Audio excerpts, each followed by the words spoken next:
Ya, selamat berjumpa dengan saya Muhammad Abdi. Di sini saya sebagai guru PS akan mempersembahkan beberapa hal yang berkaitan dengan pembelajaran IPS. Jangan lupa sebelumnya subscribe, like, and comment.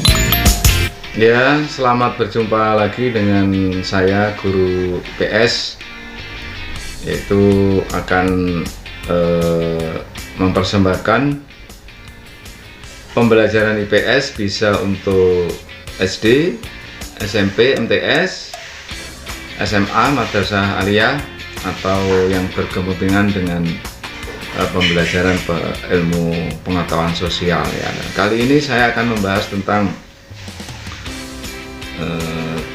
macam-macam bentuk kerjasama di dunia ya, macam-macam kerjasama di dunia. Namun sebelumnya jangan lupa subscribe dan like channel kami ya. Ya baik, macam-macam kerjasama antar negara bisa dilihat dari ruang lingkup wilayahnya ya.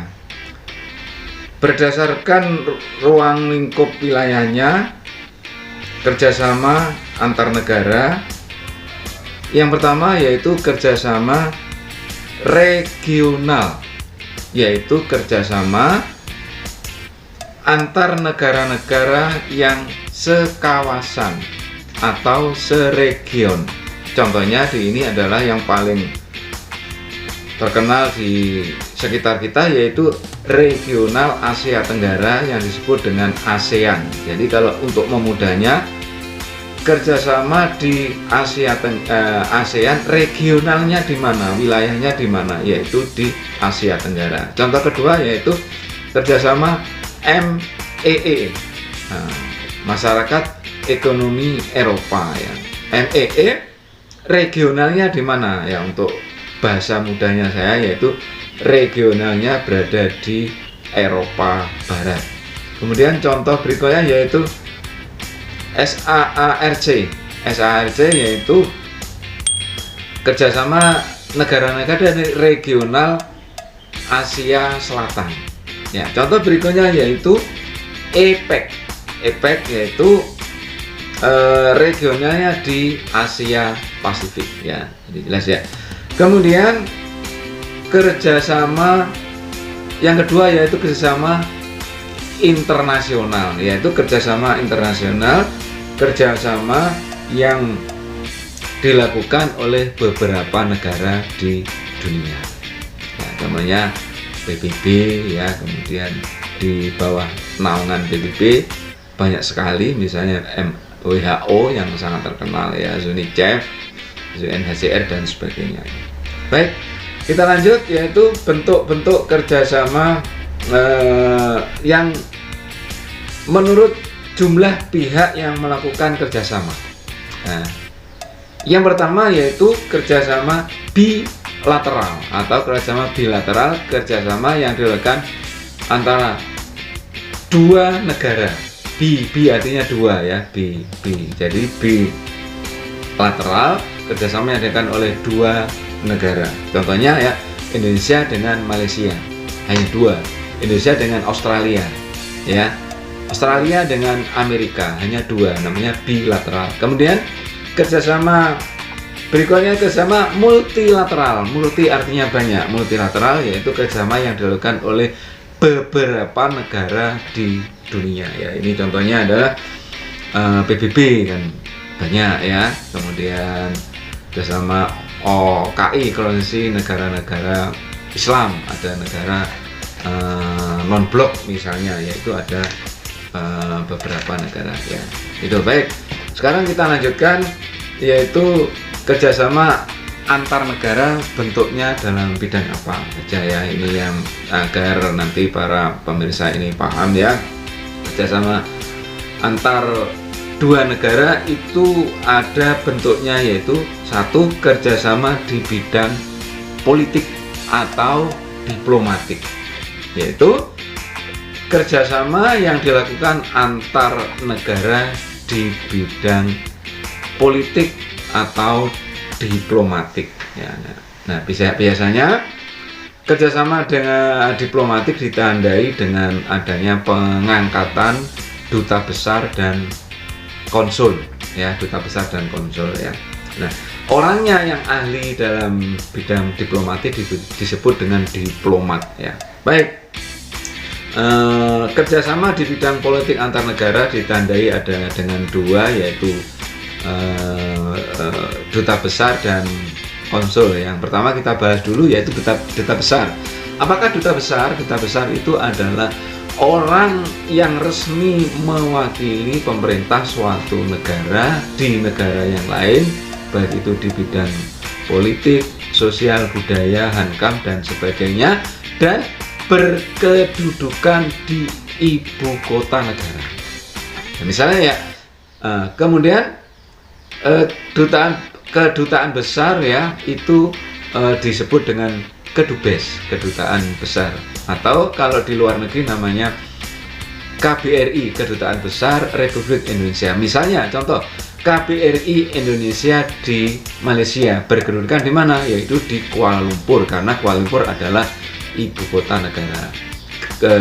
KBRI Indonesia di Jepang berkedudukan di Tokyo.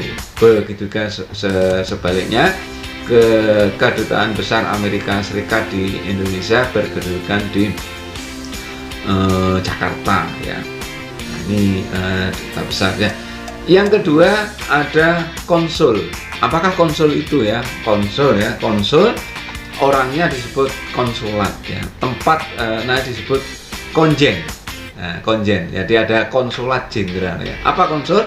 Konsul yaitu orang yang mewakili suatu negara, hampir sama dengan duta besar di negara yang lain, cuma khusus di bidang politik tidak boleh, ya. Jadi urusannya adalah sosial budaya, ya. Dan konsulat ini berdirikan kota yang strategis yang dianggap penting. Ya, jadi konsul yaitu orang yang mewakili suatu negara di negara yang lain, berkedudukan di kota yang strategis atau kota-kota yang dianggap penting, ya. Kemudian kantornya nama KJRI, Konsulat Jenderal, ya, Konsulat Jenderal. Misalnya di Amerika ibu kotanya adalah Washington, tapi kota yang dianggap penting adalah New York, ya. Jadi Indonesia punya KJRI di New York, ya. Kemudian contoh lagi di Australia, ya, Australia, tapi kota yang dianggap penting strategis adalah di Sydney, ya. Jadi Konsulat Jenderal Konjen di Sydney, ya.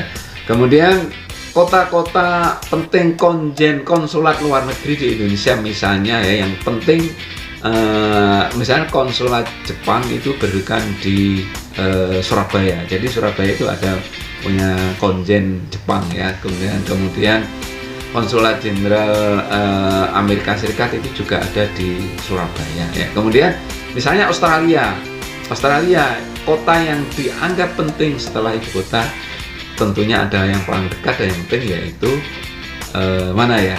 Denpasar, ya, Denpasar. Jadi Australia punya konsulat jenderal Australia di Denpasar, ya. Begitu juga di Medan juga ada, ya. Jadi kota-kota yang dianggap penting, ya.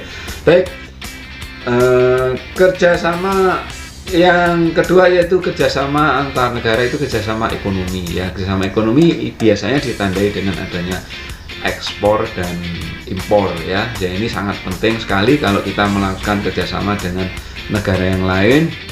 Nah, ini ada kerjasama ekonomi, ya, misalnya dengan Saudi Arabia, ada ekspor dan impor, misalnya kurma yang penting, ya. Kemudian yang berikutnya itu kerjasama di bidang sosial budaya. Ini juga penting, kerjasama di bidang sosial budaya, ya. Misalnya kerjasama di bidang sosial budaya atau di bidang kesenian, ya. Contohnya adalah pertukaran seni antar negara, ya. Misalnya yang kalau dari Indonesia terkenal ada reog, mengadakan pertunjukan di Jepang, reog di Eropa dan sebagainya. Ini pertukaran kesenian tradisional, ya. Misalnya Contoh yang kedua yaitu pertukaran di bidang bahasa ya. Bahasa kita ini sudah resmi menjadi bahasa UNESCO ya, bahasa PBB bagian UNESCO ya. Jadi di Australia misalnya, di Ukraina, kemudian di Korea Selatan itu mengembangkan bahasa Indonesia. Ini ya. Berikutnya yaitu contoh yaitu ke bahasa Jawa ya. Bahasa Jawa ini banyak dipelajari oleh orang Australia, kemudian orang Belanda di Amsterdam, dan yang penting lagi yaitu di Suriname, karena kita punya pertalian budaya dan bahasa ya. Kemudian pertukaran pelajar ya, kerjasama sosial budaya di bidang pendidikan, yaitu pertukaran pelajar ya, banyak sekali pertukaran pelajar antara Indonesia dengan luar negeri ya. Misalnya ada AFS itu dengan Amerika ya, kemudian pelajar Amerika bertukar pelajar di Indonesia, sedangkan Indonesia ini pelajar di Amerika ya. Ini banyak manfaatnya. Kemudian ada pertukaran di bidang olahraga ya. Ini misalnya ada SEA Games ya, ini ada kerjasama antar negara. Kemudian kerjasama misalnya di bidang pencaksilat ya, pencaksilat sedang dikembangkan ya. Ya demikian kerjasama yang antar negara. Semoga bermanfaat, dan jangan lupa subscribe and like. Selamat mengikuti.